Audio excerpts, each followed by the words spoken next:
bulaklak ay magkakawangis, mga dahon ay magkakahugis. Hindi mo ba na itatanong, mundo'y may ayos na sinusundan, sa math ninyo yan malalaman.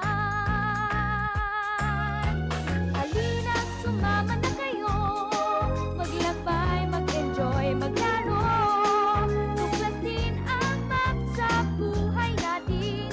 Dali na, mag-math na tayo. Mga number at mga signs, di dapat katakutan. Ito ay mga simbolo ng gusto nating sabihin at malaman.